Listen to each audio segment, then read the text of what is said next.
Hello မင်္ဂလာပါရှင် Cooking Mami Channel လေးကိုကြည့်ရှုအားပေးနေကြတဲ့ငယ်ချင်းများအားလုံးဒီဗီဒီယိုလေးကနေပြန်လည်နှုတ်ဆက်လိုက်ပါတယ်ရှင်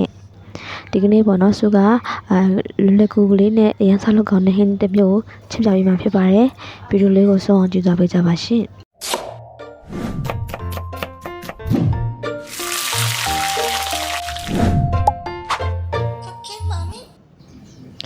အရင်ဆုံးတော့ပေါ့နော်ဆိုတော့ဘိန်းပေါက်ပြုတ်ဖို့အတွက်ရေစုလေးအရင်တည်ထားလိုက်မယ်ရေစုအိုးလေးရပြီဆိုလို့ရှိရင်တော့ဆိုတော့ဘိန်းပေါက်လေးကိုထည့်ပြီးပြုတ်ပေးမှာဖြစ်ပါတယ်ရှင်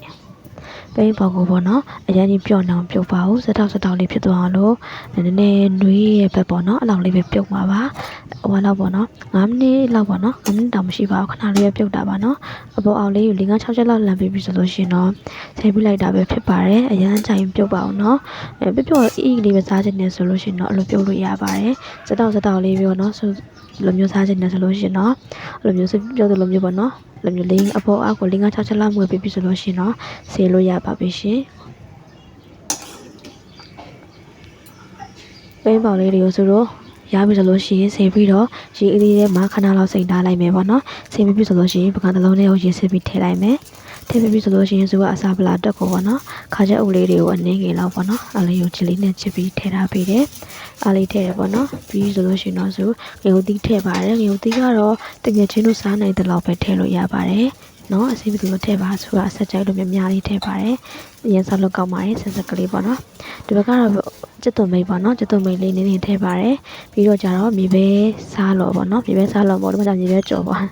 မြေပဲစီးထောင်းတာလေးကိုထည့်ပေးပါတယ်ပြီးလို့ရှိရင်ရတာတို့ကတော့ဟင်းချုံမုံနဲ့စားထည့်ပါတယ်ငယ်ကျွန်တို့ကဟင်းချုံမုံစားအောင်ဆိုလို့ရှိရင်ခမုတ်ပြောင်းသုံးလို့ရပါတယ်နော်ပြီးတော့ကြတော့ဒီဘက်ကပဲကြက်မုံထည့်တယ်ပေါ့နော်ဆိုတော့စီစီလေးစားချင်တာမလို့ပဲကြက်မုံကိုနှစ်စုံထည့်တယ်ပေါ့နော်ပြီးစီချက်ထည့်ပါမယ်ကျက်သွန်ပြူလေးကိုစီချက်တတ်ထားတာပါ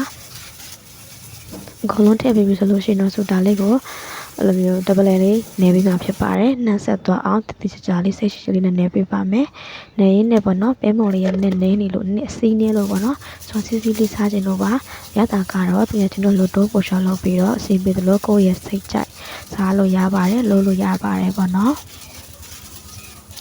ဒါလေးကိုပြန်ပြီးတော့တပလက်လေးနေလိုက်မယ်အပေါ်အောင်နှဆက်အောင်တရားမွေးလိုက်မယ်ပေါ့နော်နေလိုက်မယ်ပေါ့နော်ပဲမုံကကြတော့စီးရဟာကြောနှောက်မလို့လို့ရှိရင်တနေရာထဲမှာလုံးခဲနေတာဖြစ်နိုင်ပါတယ်အားကြောင့်မို့တခြားလေးနေပေးပါရှင်အရောင်လေးကတော့ဝါထိန်နေပါတယ်စုခကြတော့စနှုံးမြများနဲ့တုံထားလို့ပါ